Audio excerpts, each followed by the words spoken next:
दोस्तों नमस्कार। पितृपक्ष चल रहा है 2022 का, तो मैंने सोचा क्यों ना पितृपक्ष के ऊपर एक टॉपिक, एक छोटा सा वीडियो बनाया जाए अपने दोस्तों के लिए। हिंदू धर्म की मान्यता के अनुसार अगर हमारे ऊपर हमारे पितरों का आशीर्वाद है तो हम दिन दुगनी रात चौगुनी तरक्की करते हैं। लेकिन किसी कारणवश अगर हमारे पितर हमसे रुष्ट हो जाएं तो बर्बादी से कोई रोक नहीं सकता। ऐसा कहा जाता है हमारे धर्म ग्रंथों में कि चाहे सामने भगवान विष्णु भी तुम्हारी रक्षा करने के लिए आ जाए, लेकिन अगर तुम्हारे पितर तुमसे रुष्ट हैं तो तुम्हें कोई बचा नहीं सकता। लेकिन मैं एक बात कहना चाहूंगा कि जिंदा दादा दादी, नाना नानी, माता पिता और माता पिता सदृश जितने भी बुजुर्ग हैं उनकी सेवा कर ली जाए तो पितर स्वतः ही प्रसन्न रहते हैं। लेकिन समाज की विडंबना देखिए कैसी हो गई है। अगर आज के दौर में हम लोग अपने माता पिता की सेवा करते तो वृद्धाश्रम, ओल्ड एज होम नहीं खुलते। ओल्ड एज होम में हम अपने बुजुर्गों को भेज रहे हैं और उसके बाद जब हमारी जिंदगी में कष्ट आते हैं तो हम ज्योतिष और बाबाओं के चक्कर लगाते हैं तो वो कहते हैं कि आपको पितृदोष लगा हुआ है। दोस्तों, जब जॉइंट फैमिलीज हुआ करती थी, संयुक्त परिवार होते थे, तो बुजुर्गों का कहना सभी मानते थे और बुजुर्गों का आदर भी किया करते थे लोग। तो उस टाइम पे पितृदोष बहुत कम पाया जाता था कुंडली में। लेकिन आज जब कहीं भी कुंडली दिखाने चले जाओ तो बोलते हैं, ब्राह्मण कहते हैं कि आपकी कुंडली में पितृदोष लगा हुआ है। तो सबसे पहले आओ हम पढ़ लें, हमारे बुजुर्ग ओल्ड एज होम में ना जाने पाए और हम अपने माँ बाप, बूढ़े माँ बाप की सेवा अपने घर में करें ताकि वो प्रसन्न रहें, खुश रहें और हमको आशीर्वाद देते रहें। एनी हो, अगर हमारे ऊपर पितृदोष लगा हुआ है तो हर क्षेत्र का ब्राह्मण, हर शास्त्र अलग अलग ढंग से उनको प्रसन्न करने का उपाय, क्षेत्रीय प्रभाव जैसे पूजा जाता है वैसे ही बताते हैं। कोई गया जी जाने के लिए कहता है, कोई हरिद्वार जाने के लिए कहता है, कोई फला पूजा शांति पाठ के लिए कहता है। लेकिन जो मैंने निष्कर्ष निकाला है दोस्तों, अगर आपके माँ बाप, दादा दादी दुनिया से जा चुके हैं, आपकी कुंडली में आपको शक है कि पितृदोष है, तो सबसे पहले तो आप, जो मैंने स्टडी किया, सबसे पहले आप गुरु दत्तात्रेय की पूजा कीजिए, क्योंकि गुरु दत्तात्रेय से भगवान हुए हैं जो हमारे पितरों को मोक्ष देते हैं, गति देते हैं। उसके बाद श्राद्ध पक्ष में आप पितृ गायत्री का पाठ घर में कर सकते हैं, जब ब्राह्मण से करवा सकते हैं। शाम को गायत्री मंत्र का पाठ कर सकते हैं आप। और दो चीजें, एक पितृ सूक्तम आपको गूगल में आसानी से मिल जाएगा, संस्कृत में भी, हिंदी में भी। एक सिंपल सा है पितृ स्तोत्र पाठ, वो पाठ मुझे बहुत अच्छा लगा।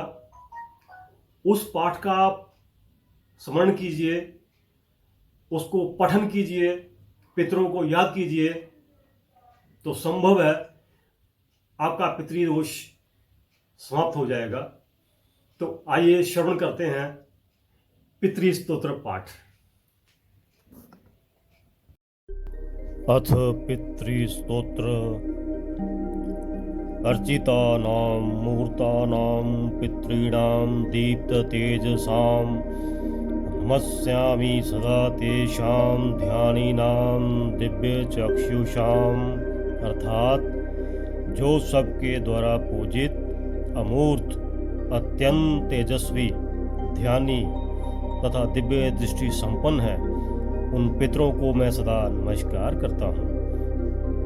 इंद्रादीनां च नेतारो दक्षमारीचयोस्तथा सप्तऋषीणां तथा येषां तान् मत्स्यामि कामदान्।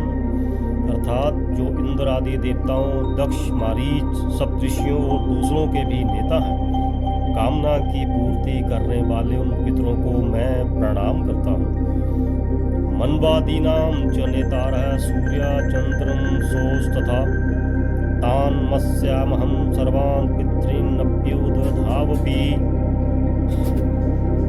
अर्थात जो मनु आदि राज ऋषियों, मुनीश्वरों तथा सूर्य और चंद्रमा के भी नायक हैं, उन समस्त पितरों को मैं जल और समुद्र में भी नमस्कार करता हूँ। नक्षत्राणां ग्रहाणां च वाप्योर्नवस्तथा धाभ्याय पृथिव्योश्च तथा नमस्यामि कृतांजलिः। अर्थात नक्षत्रों, ग्रहों, वायु, अग्नि, आकाश और द्युलोक तथा पृथ्वी के भी जो नेता हैं, उन पितरों को मैं हाथ जोड़कर प्रणाम करता हूँ। देव ऋषीणां जनित्रिंश्च सर्वलोक नमस्कृतान् अक्षस्य सदा दात्रिन् मत्स्यहं कृतांजलिः। जो देव ऋषियों के जन्मदाता, समस्त लोकों द्वारा वंदित तथा सदा अक्षय फल के दाता हैं, उन पितरों को मैं हाथ जोड़कर प्रणाम करता हूँ।